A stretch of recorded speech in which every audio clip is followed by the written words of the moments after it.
What's happening? A happy Friday to you and yours. Thanks for joining us. As always, it is very much appreciated. We will get into this matchup this weekend a little bit later on. Also get into Belichick at the podium earlier this week. But I want to start with this. The quarterback obviously isn't good enough right now. The overall offense isn't consistent. The talent, we've had conversations about that. But what about the philosophy? What about the scheme? What about the slow build to what we see now from both the quarterback and this overall offense? And I think it's worth a discussion as we get ready for Sunday's game, because there's lots of talk about what's going to happen in the future for the Patriots, and rightfully so. At 2-6, this is what happens. When your team is 2-6, fans, media, pundits, analysts, we all start to look at what this will mean for the future of the franchise. So there's lots of talk about the Patriots and the future. How Belichickian is the future going to be? And when you look at that, and when you ask that question, I also think you have to fold into that the offensive philosophy and the scheme.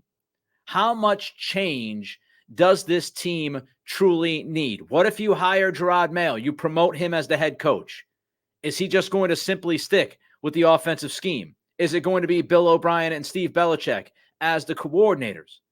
The defense, we'll talk about that for another day. But today I want to focus on the offense, because ever since Mac's rookie year, I think it's obvious. Since 2021, the quarterback and the overall offense has been a mess. We've discussed the lack of talent. We've discussed Jacoby Myers leaving, Juju coming in, et cetera, et cetera. We have discussed Matt Patricia and Joe Judge, Bill O'Brien this year. But what about the scheme? What about the offensive philosophy?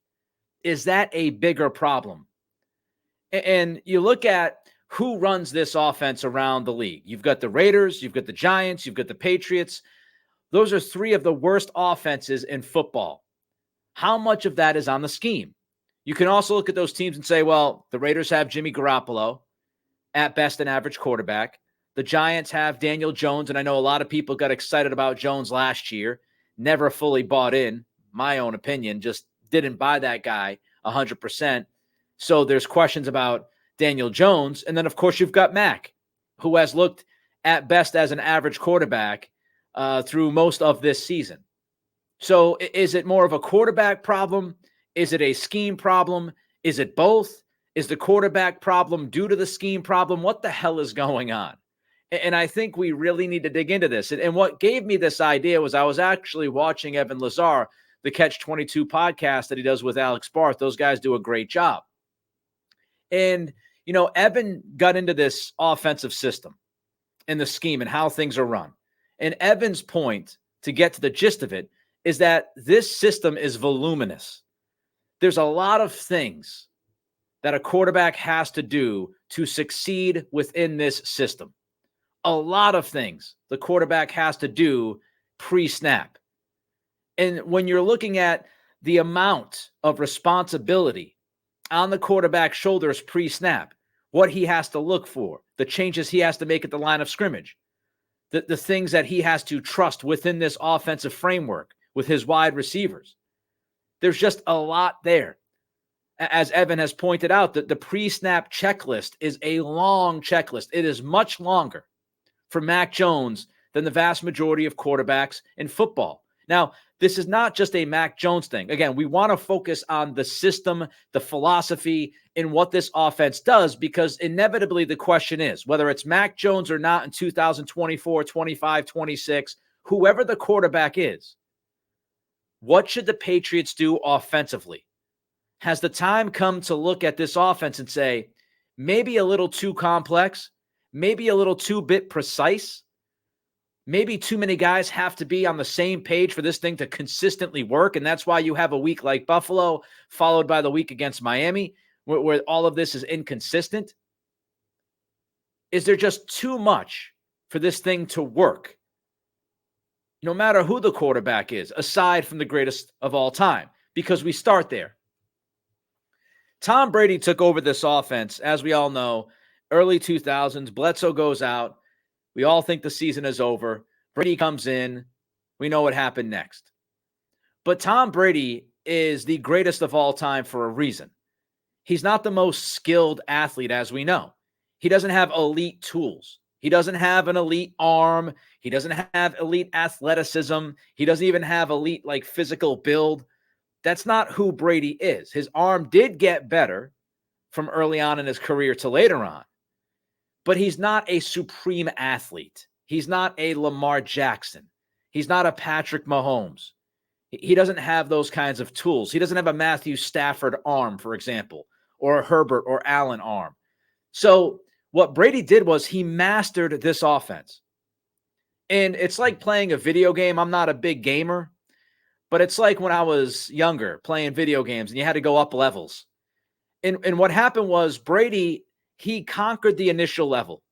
And then you get to 03, 04 Brady, and he conquers another level. And then you get to 07 Brady with Moss and Welker. He conquers another level. And Brady conquered so many levels that were built upon this offense. By the time when Brady walked away after 20 years, the playbook was like 3 Bibles stacked on top of each other. Voluminous. This thing was thick. So Brady mastered this offense. You can always go back to Brady late in his Patriots career when he said that he felt like he had the answers to the test. When he saw a defense, he knew exactly what that defense was trying to do. He knew exactly how to react within his offensive framework to that defense and accomplish the goal. And he had guys who were with the team for a number of years that he could trust. Edelman was on the team for a long time. Gronk was on the team for a long time. You get the point, right? So he was on the same page with his wide receivers and his tight ends, and he knew the system like the back of his hand. He mastered this thing. But was that a Brady thing, or was that just a quarterback thing? And what I mean by that is Brady one of the only guys who could truly master this system because he was so above and beyond, because he was so football brilliant, because he is the GOAT. And Brady was able to master level after level after level. Brady leaves. He goes to Tampa. Mac comes in after Cam. And I found this a very interesting comment by Burt Breer. I saw him on NBC Sports Boston over the past couple of days. And Burt has made this point that in 2021, during Mac's rookie season, Josh McDaniels would, quote unquote, hold Mac's hand. And what Burt means by that is you go back to Sean McVay with the Rams. Then Sean McVay was constantly chirping in Jared Goff's ear, right? Constantly in his ear throughout the game up until he could no longer be in his ear before the snap of the football. And McDaniels handled Mac in a very similar way. And McDaniels and McVay are pretty good friends. So when McDaniels was working with Mac in that rookie season, he was constantly chirping during the game inside the helmet. This is the defense. This is what you're looking at. This is what we should do. Now, is that because Mac's incapable of running an offense? Or was that because this offense, again, is so heavy on responsibility and there was 20 years built within with Brady that it was so much that McDaniels, out of necessity, not only because Mac was a rookie and he was trying to absorb all of this, but out of necessity due to the system, to the scheme, McDaniels had to be in that helmet constantly to make sure the right adjustments were being made because there was just so much information. So that happens in 2021. As we all know, McDaniels leaves. He goes to the Raiders. And I think that Bill Belichick looked at 2021. And Belichick knew how McDaniels had to handle Mac Jones. And he understood that this offense might be too complex. It might be too much. And I think that's why you see Belichick pivot offensively. He pivots offensively to try to simplify the system. Remember Kendrick Bourne said in the 22 training camp that the offense was simplified. And everybody was talking about how this offense was going to change. And Belichick wanted to shift to a more West Coast simplified offense, a la Kyle Shanahan in San Francisco. And that is not a coincidence since we know Kyle Shanahan wanted to draft Mac Jones going back to his draft, right? We all know that. So Belichick tried to simplify the offense and shift to a more West Coast feel. And when you look at it from 30,000 feet, it makes sense. He's looking and saying, well, McDaniels had to hold Mac's hand. There's just way too much with this offense. We need to dumb some things down, not just for Mac, but for everybody. There's just too much to this damn thing. And we have to almost start over. We can carry over some of it, but we've got to figure out something different here. The idea wasn't bad. The execution was awful because Belichick wanted to change and simplify the offensive system because he knew it was a lot. The problem was he had Matt Patricia and Joe Judge to install and coach that system, which was a beautiful disaster. He put Patricia and Judge in charge of implementing a new offense. Instead of going out and finding somebody outside of the Belichick bubble, going out and finding somebody who had a history with that kind of an offense, going out and maybe poking around Eric Bieniemy or somebody else like that, right? That knows the West Coast offense. Somebody who grew within the Shanahan bubble itself instead of the Belichick bubble. But Belichick wanted to implement that style of offense, but utilize his guys to do it. To the point where he wanted Patricia, defensive guy, to implement a new offense. And so the idea of shifting wasn't bad. The idea of who to run that shift was god-awful, horrific. So 2022 is a disaster. We all see it play out. Doesn't even look like an NFL offense. Meanwhile, you drafted guys to fit that new offense, and now you're stuck because you're moving away from that offense and back to the original offense, which is why you bring Bill O'Brien in. But Bill O'Brien doesn't just fully go back to that original offense, does he? No, Bill O'Brien brings back some of the old school, but he also tries to sprinkle in some Alabama stuff.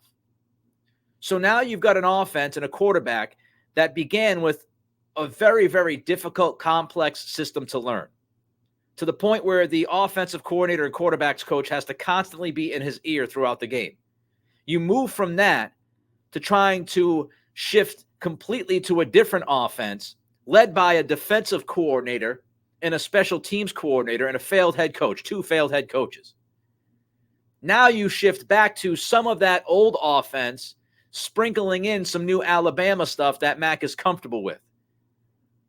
Do you see how this is a lot? It's a lot for me to say. Imagine how tough it's been for everybody on that offense to learn. There's a lot going on here. So you've got all of that working against the consistency of this offense. And then on top of that, not only are you shifting schemes from year to year, but you're shifting talent. You're bringing guys from outside of the program who don't really have a handle on this kind of offense, and you're throwing them into the mix. You're replacing Jacoby Myers, who has experience within that offense and knows what he's doing. You replace him with a one-legged Juju. You bring in Mike Gesicki, who's new to the program. You have to rely on a 6th-round draft pick in Pop Douglas from Liberty to pick things up, just like that. And that's going to be difficult. So we see the wide receivers at times running wrong routes. There's some confusion out there. And that could be part of a Troy Brown problem, but it also just could be that this offense is crazy difficult. And it's not easy to just plop guys in and they're going to play to their level. You see some of that, right? Things have to be precise within this system. For example, the interception last week by Jalen Ramsey. That's not only on Mac. As Greg Bedard talked about this, Felger and Maz on Tuesday, that's a system problem that happens. It's a quarterback problem that happens. It's a wide receiver problem that happens. Let's start with Mac. Mac's too late with the throw, and he feathers it. He's going to try to put more velocity on that, right? But Kendrick Bourne doesn't necessarily run the best route, and Devontae Parker runs his route right into the safety instead of fading to the corner of the end zone to carry Ramsey with him, which would have left Kendrick Bourne wide open. So it's quarterback that's hesitant. He's late to throw the football. And it's two receivers not running the routes that they could have run that should have arguably resulted in a touchdown. And we see a lot of that happening within this offense. Things have to be precise. From play to play to play, they have to be precise. And that's why you see the inconsistencies. You see some hot quarters from Mac, like the second quarter against Philadelphia, the fourth quarter against Buffalo. He was actually pretty good in the second half for all intents and purposes against Miami last week. You see stretches from the quarterback. You see stretches from the wide receivers, but you don't see stretches from the team together cohesive for a string of games. And so I think we have to ask the question whether or not this offensive scheme is where this team should be going in the future, no matter who the quarterback is, no matter who the head coach is. What we have right now is a perfect storm. You have a limited quarterback, as we know, limited traits. You have a system that is very difficult to master. You've got wide receivers who aren't ultra talented, but also are new to this system and not consistently running these routes within the system because they're outside of it to start their careers. You've got pass protection problems from your offensive line. You're constantly shuffling your offensive line. You've had like 7 or 8 different offensive line combinations this year. You're suffering from bad execution, and your quarterback has almost zero confidence. Think about all of those factors, and that's why you see what's happening. The result is a quarterback that is unsure. He's unsure. He's jittery. He lacks that confidence. He has no trust. He doesn't know what he's seeing. He's frankly overwhelmed from all of the things we've just discussed. Go back to Mac's rookie year. We weren't talking about Mac Jones jittery in the pocket. We weren't talking about Mac Jones looking panicky all the time. He's so unsure of himself. There's so much going on that he's kind of lost within his own head. And that's not to excuse some of the mistakes that he has made. Again, he's a limited quarterback. This whole conversation is about what this has done to Mac, what it has done to other quarterbacks throughout the league, whether or not that's mostly scheme or mostly quarterback, and trying to figure out what you do heading into the future offensively, and if you want to keep this scheme, no matter what quarterback you bring in. Remember, Tua Tagovailoa out of Alabama was asked to run this offense, and what happened? Chad O'Shea was quickly fired, and he was fired because the offense reportedly was too complex. And you compare that offense to what they're running right now, and it's got layers to it, but it makes it much easier on the quarterback and the receivers. And that is the Mike McDaniel San Francisco offense that Belichick wanted to pivot to last year. It's a perfect storm. And because of all of these things, Mac's strengths coming out of college have been completely erased. Mac is a guy who makes anticipatory throws. He's somebody that is super accurate and anticipates things. Well, when you're so unsure and you've got all of these different things happening, your anticipation slows down, your processing slows down, and you start to become hesitant. And he doesn't have that arm to zip it into a tight hole. He has to sit there and say to himself, that's what's developing. I've got to let go of the football right now. And with all of that, happening in front of him, the lack of confidence and him being unsure in the offensive line, protection problems at times, and wide receivers running wrong, this guy is so hesitant to pull the trigger now. And then when he pulls the trigger, and God forbid he makes a mistake, that makes everything worse. It compounds everything. So do you want to put this kind of an offense on the plate of your quarterback moving forward, whether that's Mac or another young quarterback who comes in? If you draft Drake May, do you want to hand this scheme to Drake May, or is it just too much? Do you want to start from scratch, simplifying things and running an offense that is more fit for that quarterback? That's the question. Do you run this offense with or without Bill Belichick, if he is indeed gone? Speaking of Belichick, more on him in a minute. Don't forget to rate and review on Spotify and Apple Pods. If you're watching on YouTube, like, comment, and subscribe.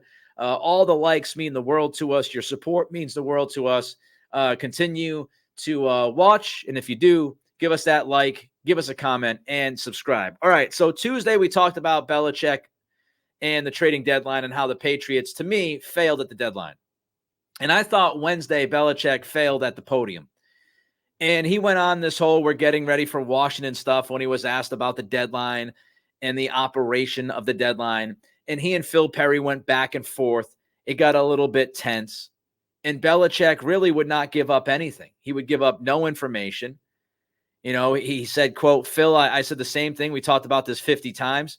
If they, talking about the personnel department, if they have something that they think I need to know about, then we talk about it. If I have a personnel situation that I think they need to know about, I tell them about it. They look into it. It's the same thing I've said the last 50 times. I coach, they do personnel.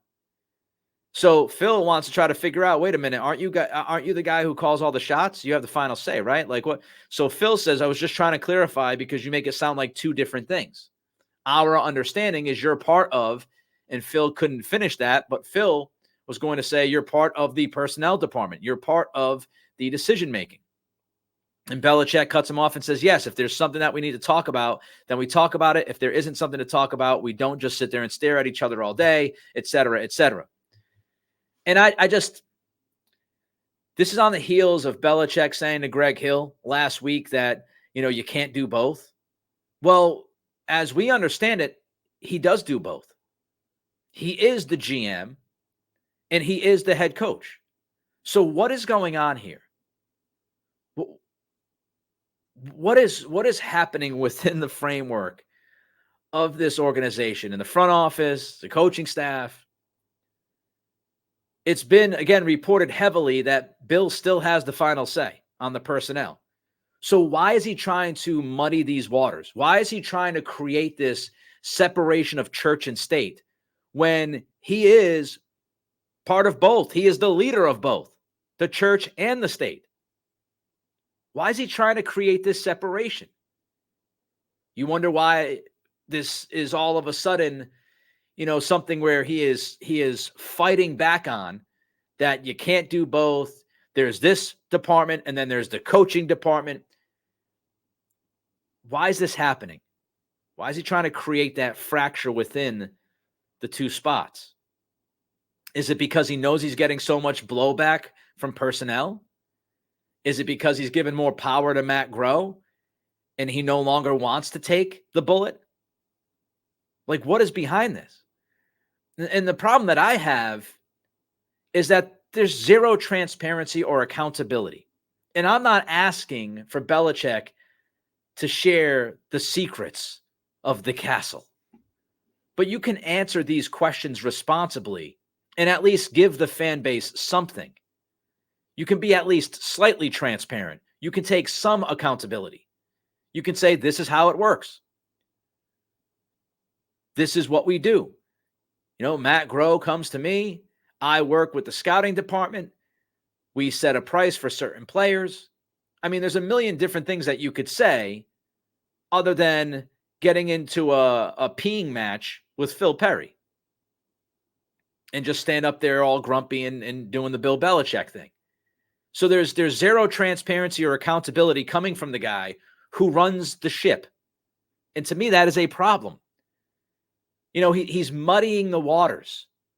When you muddy the waters and you try to blur the lines between the personnel department and the coaching department, when you are the leader of both, when you blur those lines, you inherently are taking less responsibility because you are saying, well, those other guys over there, that's what they do. No, you're a part of that, Bill. You are the leader of that. And so it's almost painting it as the personnel department didn't have anything for me, so I just kept coaching. But why did they not have something for you? Was it price? Was it you wanted to hold on to your players because you believe that you have a solid core? What was the reasoning behind it? You have a frustrated fan base that wants some kind of explanation. At least I want an explanation. I paid over $500 to go see that Saints game a few weeks ago and that terrible product. I would love to know why you're doing things that you do. You know, the old Bill Belichick, that stuff works when you're winning Super Bowls and you're constantly contending. But when you're 2-6, you need to take accountability and you need to show some transparency and let people know why the operation is running the way that it is running, because it's not running well right now. The results are not good. And it's really a way for Belichick. This week, he hid behind his head coach shield, which is convenient. You know, he could always pick which shield he wants to put in front of himself. Is it the head coaching shield? Is it the personnel shield? Which one is he going to use today? It's very convenient as he runs both sides. Very convenient for him. I mean, if I'm Robert Kraft, I would demand clarity on some of this. I would say, hey, look, you've got to give some clarity on why these decisions were made. And if Bill's not going to do it, you know what, Robert? Then you stand up and you do it. I know he won't, but somebody who is going to be the figurehead of this organization and actually genuinely explain what is going on. Again, you don't have to get super deep, but give us something. Let us know why nothing happened at the trade deadline, other than they didn't have anything for me, I didn't have anything for them, and I'm just ready for Washington. What is that? You know, the vast majority of franchises, they have their GM address the fan base, they address the public, they address the media. They at least somewhat tell us why they chose a certain path or made a certain move or didn't make a certain move. Here in New England, it's just same old Bill. All right, we'll get to the Pats and Washington coming up on Sunday in a minute. First, rate and review Apple Pods and Spotify. Like, comment, subscribe on YouTube. Patriots-Commanders on Sunday. Let's start with the Pats defense. Eric Bieniemy, offensive coordinator of Washington. This is the Andy Reid system. The Andy Reid system has had some pretty good success against Belichick. And Belichick has, against Patrick Mahomes, he's laid back at times. He's trying to figure out ways. Obviously, Mahomes is Mahomes, but there has been some success for this system against Belichick. Sam Howell, young quarterback for Washington. Belichick usually does a really good job against young quarterbacks. Will that be the case this Sunday? Howell competes. He's gutsy. He takes a lot of sacks. He'll make some mistakes. He has a bevy of weapons. Terry McLaurin, Curtis Samuel, who did not practice yesterday, Jahan Dotson. You also have Logan Thomas, an athletic, big tight end. And Washington throws the football a ton. They're number one in the league in pass percentage. They throw almost 69% of the time, which is, a lot. And the pass game for Washington has some explosivity to it. And that's going to mean a lot against this Patriots secondary. We've seen missed tackles. We've seen missed assignments. Washington receivers are 9th in the NFL in yards after the catch. They're 5th in broken tackles after the reception. So in space, they're a little bit of a nightmare. Don't give them space. Make sure you tackle. So those are some of the challenges. Pass protection. Washington has the 10th worst pressure percentage. Evan Lazar noted this week that Sam Howell is 27th in Pro Football Focus's grades against pressure. Again, he takes a lot of sacks. He's been at fault for 13 sacks this year. So if you get to him, you can rattle him a little bit. And Washington doesn't run the football. I told you, they're number one in pass percentage. They're dead ass last in the league in rushing the football. They only run the football 31% of the time. But they do have some guys who can, do some things. B. Robinson's one of them. Their ball carriers are tough to take down. They're 11th in broken tackles, 8th yards after contact. So again, you're going to have to tackle these guys. Fundamentals. The offensive line run blocking composite rating that I love to use, 4th in the league. The only teams better in that run blocking composite rating is Philadelphia, San Francisco, and Baltimore. So they don't run a lot, but they're pretty good at running the football. It's strange. Not a good third down team, good red zone team as they're 8th in the red zone. All right, Patriots offense versus this Washington defense. How does Washington respond? They just traded Montez Sweat and Chase Young. Is this a defense that is going to roll over? Do they just wave the white flag?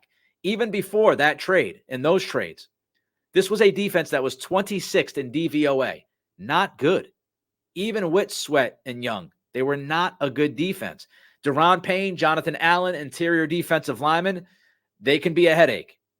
And they could be trouble for the interior of the offensive line. David Andrews, Strange, City So, Mafi, whoever's there, they're going to have to take care of business because Payne and Allen could cause a migraine for Mac Jones and this offense. For the Patriots, how do the wide receivers get figured out here? What's the rotation? What do the snaps look like? I would expect Tyquan Thornton out there. I would expect Kayshon Boutte out there. Parker's not going to be out there. We know Bourne's done for the season. How much does Juju play? He was benched until the fourth quarter last week. So what does that rotation look like? The good news is that this Washington pass defense is, as Charles Barkley would say, terrible. They're the third worst in opposing yards per game, third worst in opposing yards per play, third worst yards per pass.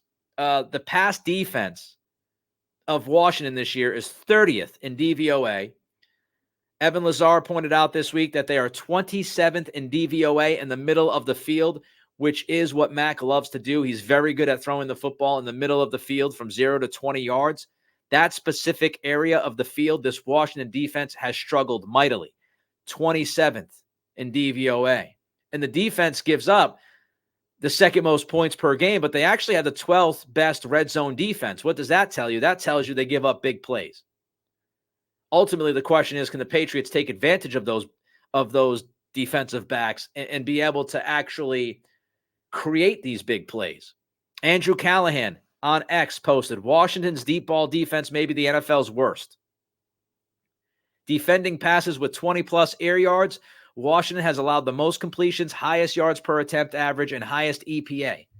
Unfortunately, the Patriots rank last in yards per attempt, completion percentage, and EPA. So Washington sucks when it comes to giving up big plays defensively. The Patriots suck at creating big plays offensively. Who wins that battle? Ramondre Stevenson, I thought, looked more like 2022 Stevenson last week. Does that continue this week? I hope so. Washington's run defense, kind of weird. They're 21st in yards per carry, 21st in yards per game, but their run defense DVOA is actually 6th. So that tells you that their run defense is pretty good. So kind of strange. The yards per carry and yards per game aren't great, but DVOA tells you that they're actually pretty good. All right, prediction coming up. I appreciate all of your support. Rate and review, Apple Pod, Spotify. Like, comment, and subscribe. All those likes mean the world to us here on YouTube. Give us that thumbs up. Takes a second of your time. The line, Patriots -3. The over-under is 40.5. If you look at some analytics and metrics, the Patriots are literally the second most inconsistent team in football. Dallas is the most inconsistent. I'm 3-5 against the spread this year. Again, I've got to be better. But this team is so hard to predict. I mean, the ups and downs from the Dallas, New Orleans stuff to the Raiders to what happened against the Bills to what happened last week, up and down, up and down, up and down. There's no consistency. There's a lot of questions heading into Sunday. Wide receiver, what's it look like? Trent Brown didn't practice yesterday. Is he going to be out there? Is Washington even motivated to play this football game? Here's my pick, and I'll probably regret it, but I'm actually going to go with the Patriots to cover. I think they can win this football game by at least 6. I think they can move the ball against this defense. I think they can move the ball against this secondary. They're going to need Pop and Boutte to step up. Tyquan Thornton to make a play would be nice.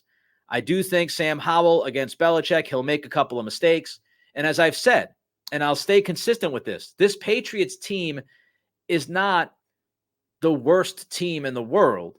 They're not good. They're pretty bad, but they're still good enough to compete.